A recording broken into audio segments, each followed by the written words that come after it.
신앙생활을 아주 잘하는 할머니들 4분이 함께 모여서 자기 자식들 자랑을 하게 되었습니다. 한 할머니께서 우리 아들은 목사님이야. 많은 사람들이 아주 귀한 분이라고 여기지, 귀한 분이라고 부르지. 그러니까 한 할머니께서 우리 아들은 추기경이라네. 추기경 아시죠? 네. 캐토릭, 천주교 한 나라에서 가장 위에 계신 수장분. 모든 사람들이 우리 아들은 거룩한 분이라고 부르지. 그러니까는 한 할머니께서 우리 아들은 교황이네. 모든 사람들이 성스러운 분이라고 부르지. 그러니까 나머지 한 할머니께서 우리 아들은 볼품없는 뚱보네. 숏다리야. 거기다가 대머리야. 모든 사람들이 우리 아들만 보면 오 마이 갓! 하나님이라고 부르지.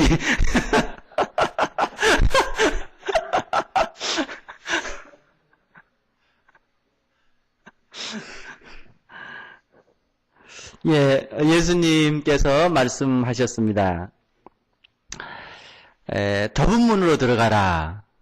멸망의 문으로 인도하는 문은 크고 길이 넓어서 그리 들어가는 자가 많고, 또 생명으로 인도하는 문은 좁고 길이 협착해서 찾는 이가 적음이라.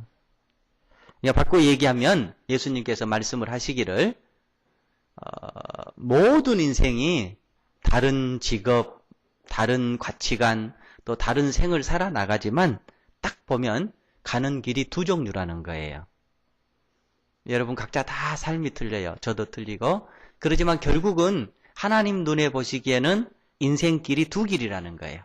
하나의 길은 승리하는 길입니다. 하나의 길은 실패하는 길입니다. 우리가 지금 창세기 18장을 오늘 봅니다. 그리고 19장을 또 다음 시간에 보게 될 것인데 18장은 아브라함에 대해서 자세하게 얘기를 합니다. 그리고 19장은 아브라함의 조카 롯에 대해서 또 자세히 얘기를 합니다. 그런데 오늘 18장은 아브라함은 승리의 길을 가고 있고 승리했다라고 하는 것을 말씀하고 있어요. 그리고 19장은 롯은 실패의 길을 갔고 그는 인생을 실패해버렸다고 하는 것을 말씀합니다. 여러분 아시잖아요. 창세기 13장에서 아브라함과 롯이 하나님의 축복을 받고 이 가축업을 하는데 그 공간이 좁아가지고 둘이 서로 분리를 하게 됩니다. 그런데 분리될 때 우리가 알고 있는 대로 롯은 부족함이 없는 아주 좋은 땅을 차지했고 풍요 속에서 출발을 했습니다. 그와는 반대로 아브라함은 자기 조카에게 다 양보해버려서 어려운 땅에서 부족한 상태로 출발을 했습니다. 같이 출발을 했지만 롯은 아주 풍요로운 가운데서 출발을 했어요. 아브라함은 아주 부족한 가운데서 출발을 했습니다. 그런데 18장, 19장에 들어와서 롯과 아브라함이 어떻게 됐느냐? 하나님께서 우리 성경을 통해서 보여주시는 게 정반대의 결과를 맞이하게 됩니다. 아주 풍요롭게 출발했던 롯, 그는 완전히 실패자가 되어버렸어요. 아주 부족한 상태에서 출발했던 아브라함, 그는 아주 풍성하고 아름다운 승리의 길을 갔다고 성경은 말씀합니다. 그래서 오늘 저와 여러분들이 오늘 내게 풍요롭고 내게 많다고 해서 내게 반드시 승리가 보장되는 게 아니고요. 또 오늘 내가 없다고 해서, 내가 어렵다고 해서 내 가는 길이 끝까지 어렵고 안 된다라고 하는 것이 아닙니다. 우리가 어떻게 인생의 길을 가느냐가 문제입니다. 그래서 오늘 하고 다음 주 하고 해서 오늘 주에는 승리한 아브라함의 인생길이 어떻게 갔는가, 그리고 다음 주에는 실패해버린 롯의 인생길이 어떻게 갔는가를 살피겠습니다. 오늘 설교 제목은 그대는 주인, 나는 종입니다. 아브라함은 어떻게 해서 아주 없는 상태에서 출발을 했지만 그는 하나님 안에서 성공하고 승리의 길을 가게 됐느냐? 첫 번째는 그는 이방의 땅을 신앙의 땅으로 변화시켰습니다. 그가 살고 있는 땅은 이방 땅이었습니다. 신앙의 불모지였습니다. 그러나 그는 그 땅을 신앙의 땅으로 변화시켰습니다. 우리 1절을 같이 한번 읽어보십시다. 여호와께서 마므레의 상수리 나무들이 있는 곳에서 아브라함에게 나타나시니라. 마므레의 상수리 나무들이 있는 곳에 하나님께서 나타나셨다. 성경은 이렇게 말씀합니다. 창세기 13장 18절에 보면요. 이에 아브라함이 장막을 옮겨 헤브론에 있는 마므레 상수리 숲풀에 이르러 거주하며 거기서 여호와를 위하여 제단을 쌓았더라. 이렇게 말씀합니다. 그러니까 마므레 상수리 나무는 어떤 것이냐면은 아브라함이 그곳에 가서 정착하고 그곳에 여호와의 제단을 쌓았던 장소입니다. 14장 13절에 보면은 그때의 아브라함이 아모리 족속 마므레 상수리 숲풀 근처에 거주하였더라. 또 이렇게 기록되어 있습니다. 그러니까 아브라함은 계속 하나님의 부름을 받고 옮겨가다가 마므레 상수리 숲풀 근처에 거주하면서 그곳에서 여호와의 제단을 쌓았던 것입니다. 마므레 상수리 숲풀이 과연 어떤 것일까? 고고학자들은 그렇게 얘기합니다. 그 지역에 상수리 나무들이 많이 있었답니다. 그리고 그 상수리 나무들은 그 지역의 큰 나무들 가운데 하나였대요. 다른 큰 나무들도 많이 있었다는 거예요. 그런데 유독 이 상수리 나무는 거룩한 나무로 생각을 해서 이방 신들의 제단을 쌓는 우상 숭배지였을 것이라고 생각을 합니다. 그러니까 그 상수리 나무가 고고학자들의 의견에 따르면은 그 지역의 우상을 섬기는 사람들이 이렇게 제단을 쌓는 우상 숭배의 장소였다라는 거예요. 근데 거기에 아브라함은 제단을 쌓았던 것입니다. 그러면 한번 생각해 보세요. 아브라함이 다른 장소도 있었을 것인데 왜 하필 우상에 이렇게 제단을 쌓는 그곳에 아브라함 또한 예배의 장소를 선택했을까? 제 생각에는 그래요. 두 가지 중에 하나일 것 같아요.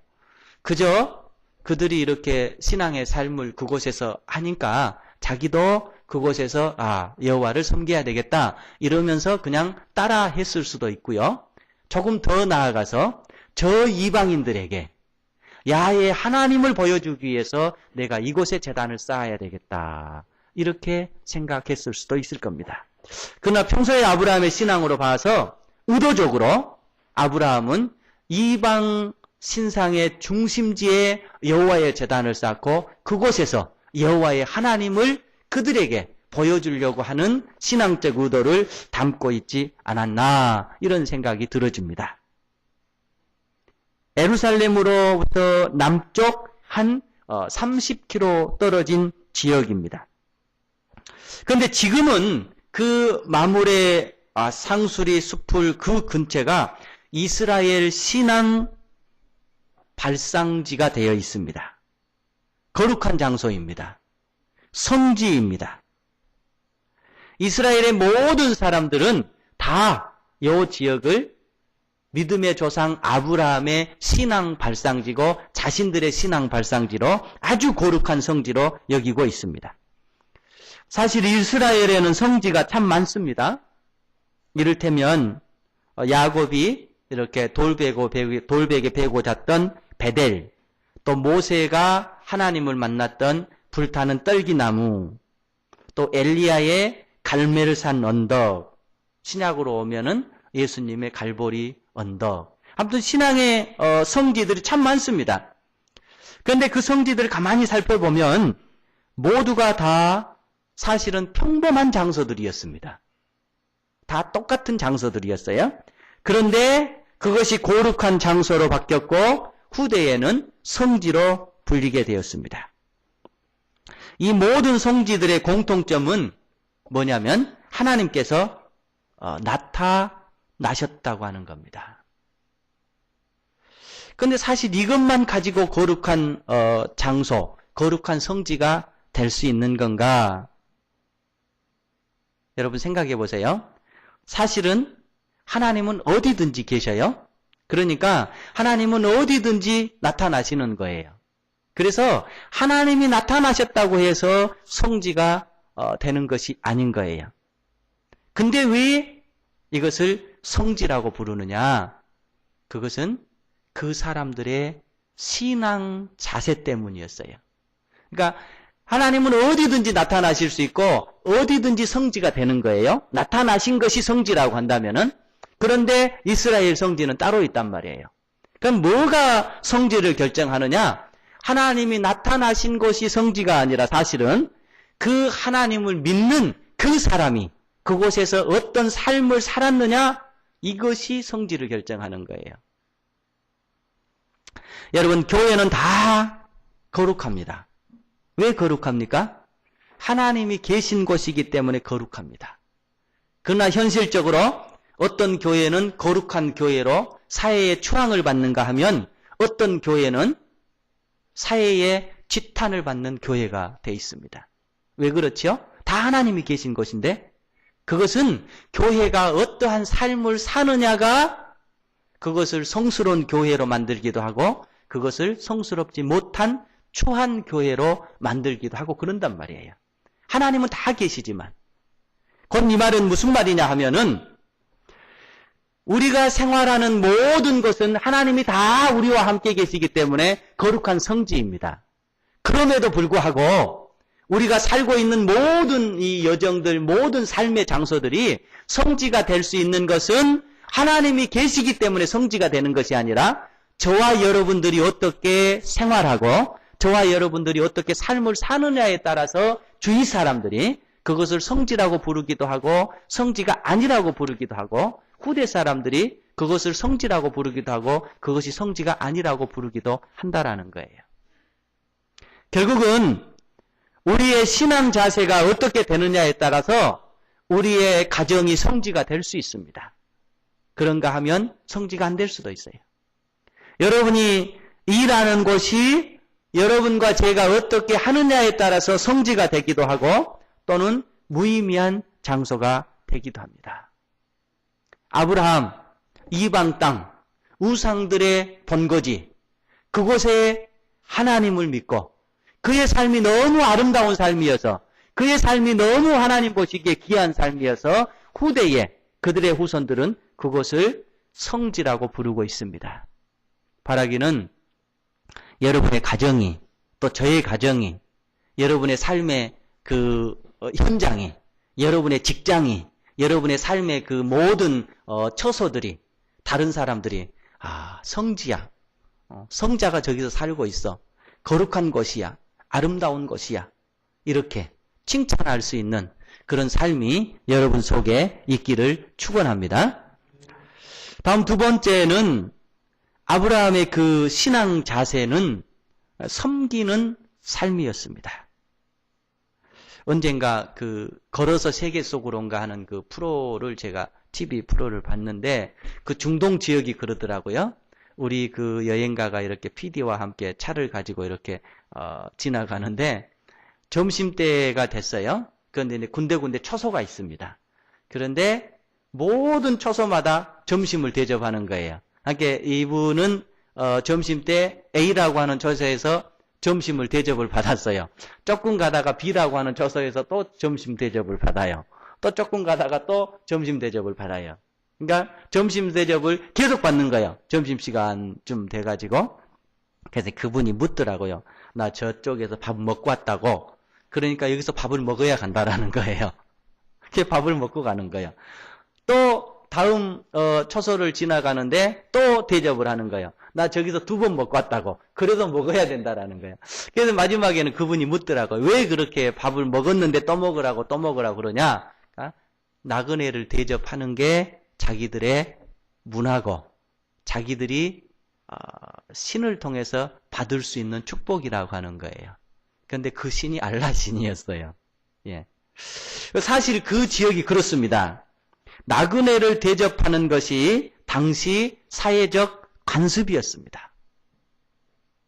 그러니까 오늘 우리가 성경을 보게 됩니다마는 아브라함이 당대 사회적 관습의 일환으로 나그네를 잘 대접하는 모습이 오늘 본문에 나와 있습니다.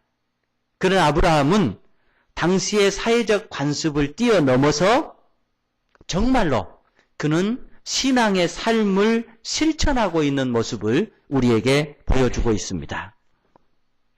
2절 말씀 한번 보십시다. 나그네를 어떻게 대접하고 있는가? 눈을 들어본즉 사람 셋이 맞은편에 서 있는지라. 이렇게 돼 있어요.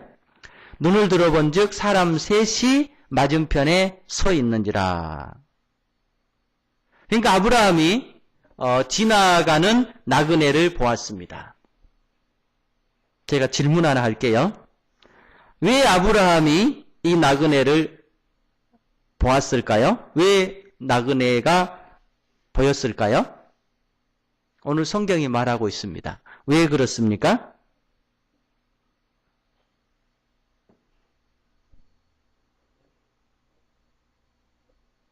이 절 말씀에 보면 눈을 들어본즉 사람 셋이 맞은편에 서 있는지라. 성경은 이렇게 기록합니다. 질문할게요. 아브라함이 왜 나그네를 보았냐라는 거예요.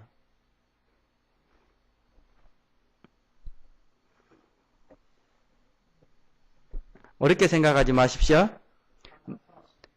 맞은편에 있으니까 본 거예요. 맞은편에 있으니까 보인 거예요. 자, 맞은편에 서 있으니까 아브라함이 이 사람들을 본 겁니다. 영문 성경은 이렇게 돼 있어요. Abraham looked up and saw 3 men standing nearby라고 했어요. 그러니까 옆에 서 있는 사람을 본 거죠. 그러니까 아브라함이 맞은편에 서 있으니까 이 사람들을 볼 수 있었고 옆에 서 있었으니까 이 사람들을 볼 수가 있었단 말이죠. 그럼 정말 옆에 있다고 해서 보이는 걸까? 맞은편에 서 있다고 해서 그것이 무조건 보이는 걸까? 그게 아닌 거예요. 네. 그것은 그 사람의 신앙적 인격 때문입니다. 그 사람의 신앙적 성숙도 때문에 맞은편에 서 있는 사람이 보이게 되었고 옆에 서 있는 사람이 보이게 된 거예요. 모든 사람에게 맞은편에 서 있다고 해서 보인 게 아니라는 뜻이에요. 모든 사람이 맞은편에 서 있다고 해서 그 사람 눈에 보이느냐? 아니라는 거예요. 볼 수 있는 눈은 신앙적 인격 때문에 아브라함의 신앙적 성숙도 때문에 그 사람이 보였다라고 하는 것입니다. 여러분 아주 재밌는 예수님의 비유가 있어요. 누가복음 10장을 우리 한번 보고 넘어가십시다. 누가복음 10장.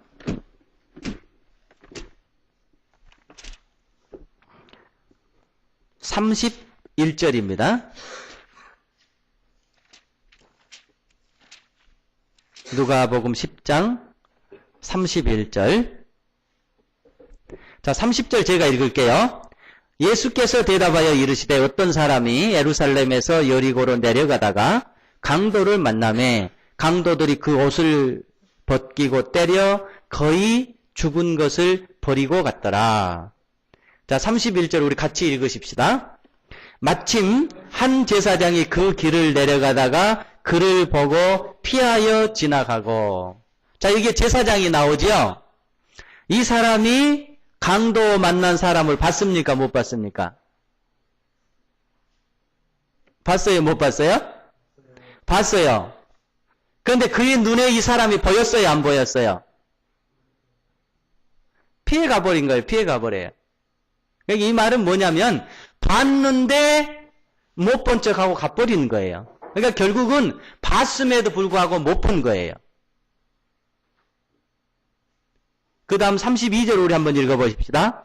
또 이와 같이 한 레위인도 그곳에 이르러 그를 보고 피하여 지나가되. 봤어요? 못 봤어요? 봤어요. 보인 거예요? 안 보인 거예요? 안 보인 거예요.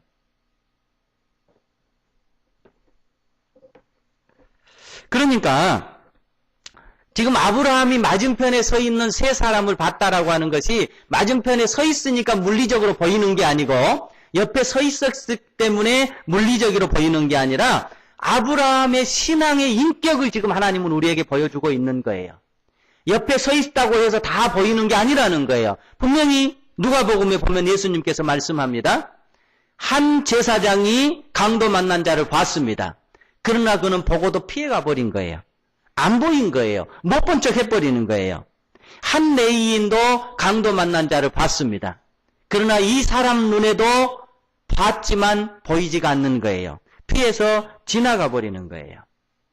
우리 한 번만 더 읽어봅시다. 그 밑에 어떤 사마리아 사람은 여행하는 중 거기 이르러 그를 보고 불쌍히 여기에 가까이 가서 기름과 포도주로 그 상처에 붓고 싸매고 자기 짐승에 태워 주막으로 데리고 가서 돌보아 주니라.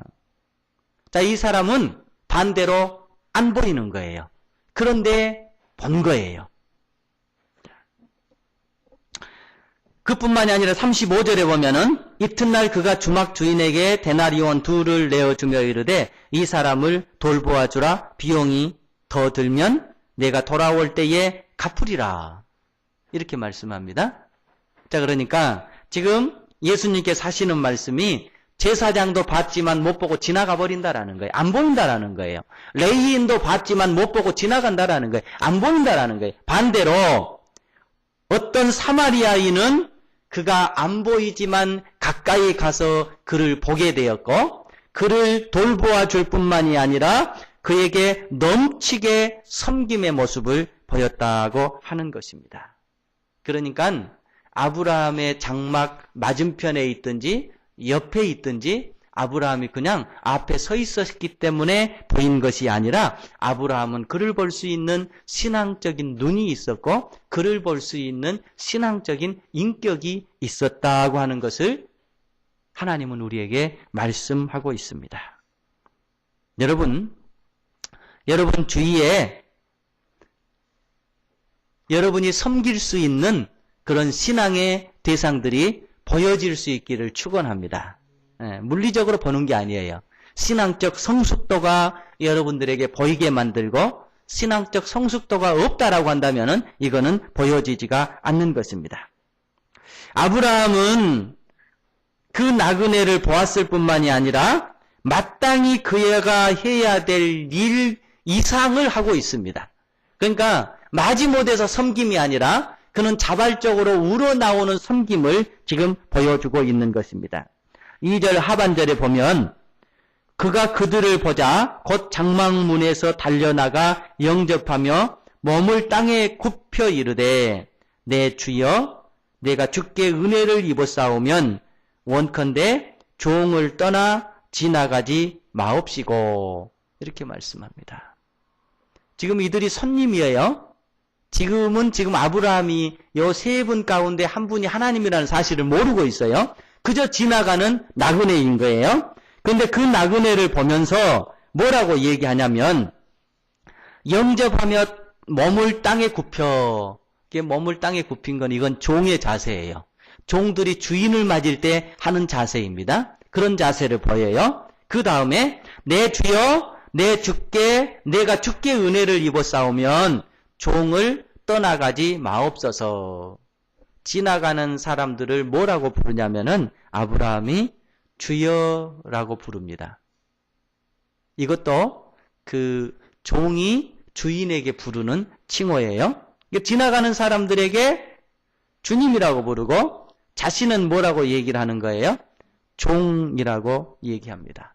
그래서 오늘 설교 제목이 그대는 나의 주인, 나는 그대의 종인 거예요.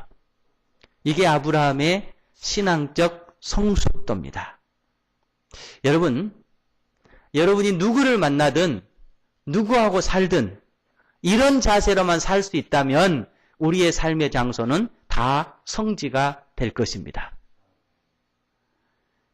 여러분이 늘 상대를 바라보면서 그런 생각을 한번 해보십시오. 그대는 나의 주인, 나는 그대의 종. 우리가 이렇게 산다면 우리의 마음속에는 하나님의 나라가 엄청나게 이루어진 것입니다. 우리의 삶은 정말로 하나님을 보여주면서 살아가는 삶이 될 것입니다. 이게 아브라함의 성숙도예요. 그래서 아브라함이 살던 그곳이 아름다운 성지가 된 것입니다. 지나가는 나그네를 향해서 땅에 머리를 굽혀 종의 자세를 취하고 그들을 향해서 그대는 나의 주인이십니다. 나는 그대의 종입니다. 종이 주인을 대접하듯 제가 당신들을 대접할 수 있도록 저를 도와주십시오. 오히려 부탁을 하고 있는 거예요. 이런 섬김의 자세를 보이고 있는 겁니다. 이것은 사실 우리 주님의 모습이에요. 주님은 온 우주의 주인이십니다. 그는 이 땅에 종으로 오셨습니다. 그리고 종의 자세로 우리를 섬긴 거예요. 얼마나 섬겼어요? 당신의 목숨을 우리에게 내주면서 희생당하면서 우리를 섬겼어요. 우리가 수요일 날 보는 마가복음의 주제가 그거잖아요. 나는 섬김을 받으려 함이 아니라 섬기려 하고 내 목숨을 많은 사람들의 대속물로 주려 함이라.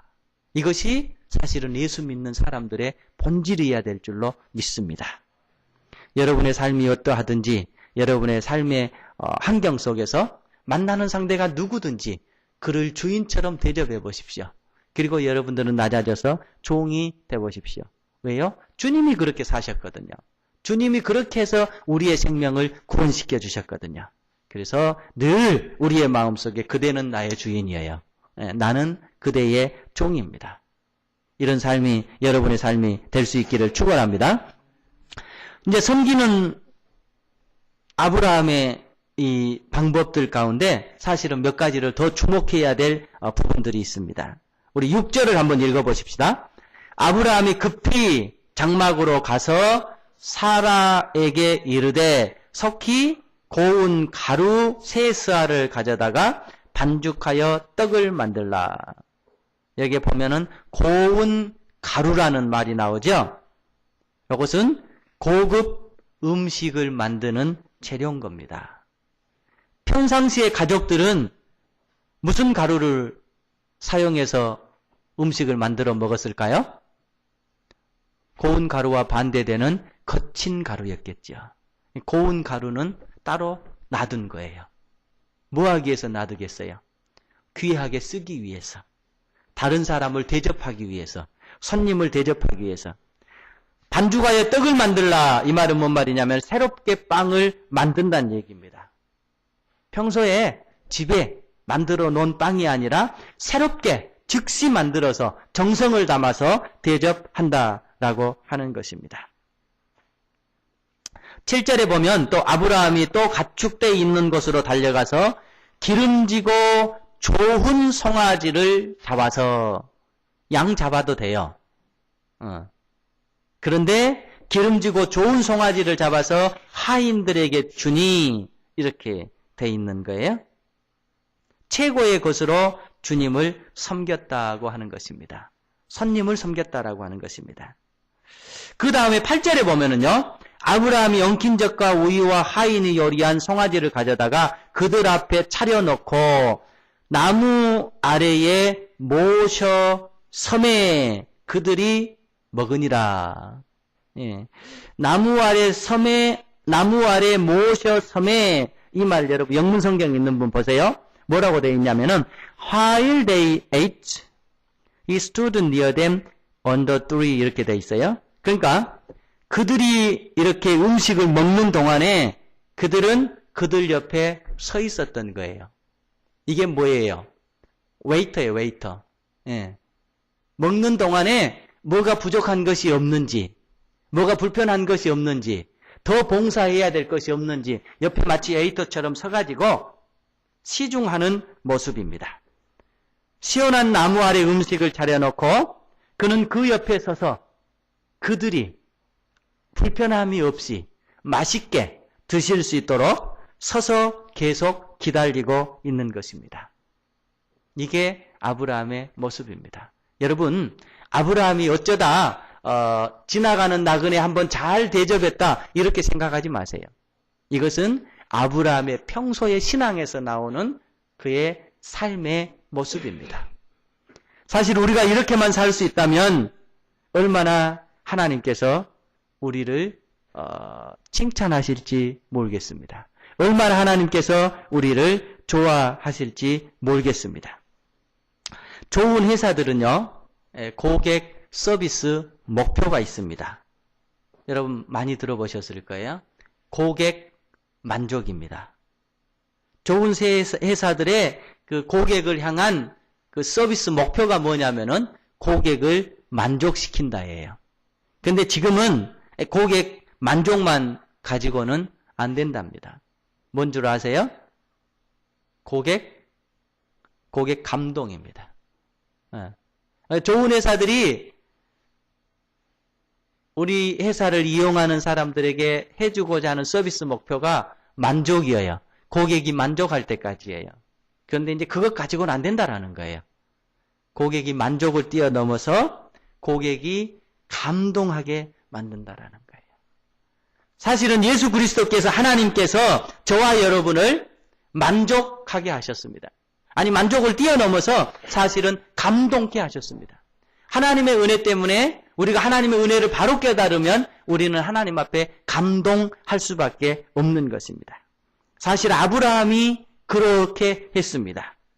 섬기는 손님들에게 만족을 줬습니다. 곧 그 만족은 하나님을 만족시키는 거였습니다. 아브라함은 손님들에게 만족을 뛰어넘어서 감동을 드렸던 것입니다. 그 감동은 하나님을 감동케 하신 거였습니다. 여러분, 우리가 신앙생활을 한다라고 하는 것은 그런 것입니다. 하나님의 사랑 때문에 내가 다른 사람을 사랑하는 거예요.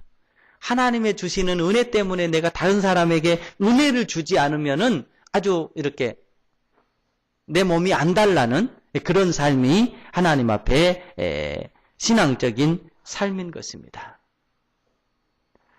오늘 아브라함의 신앙의 모습은 바로 이런 모습이었습니다. 그래서 아브라함은 하나님 앞에 되는 인생의 길을 갔습니다.